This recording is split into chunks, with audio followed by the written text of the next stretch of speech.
শুটকি ভর্তা গরম গরম ভাতের সাথে কার না ভালো লাগে বলেন। নমস্কার বন্ধুরা, welcome to my channel SP family blog. সাথে থাকুন এবং দেখতে থাকুন কিভাবে আমি এই ভর্তাটা বানাই। এবং বলে রাখি, please subscribe my channel and support.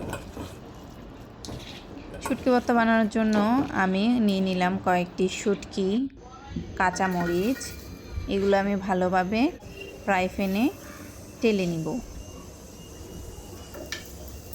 ভালোভাবে ফ্রাই প্যানে এগুলো গরম করে নেব এবং ভেজে নিব। এরপর আমি ঢেকে দিলাম।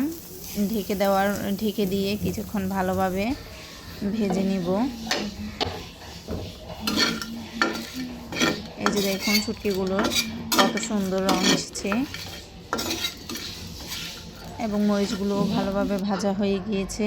এবার আমি কয়েকটা পেঁয়াজ কুচি করে নিলাম, দিয়ে দিলাম অল্প লবণ দিয়ে আমি এগুলো ভালোভাবে মেখে নিব।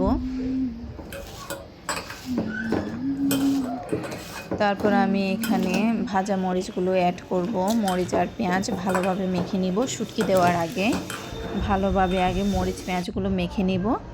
এই যে দেখুন শুটকি দিয়ে আমি ভালোভাবে মেখে নিয়েছি। এরপর যেটা ব্যবহার করব সেটা হচ্ছে সরিষার তেল। সরিষার তেল ছাড়া তো ভর্তাই হয় না। And this is the final look.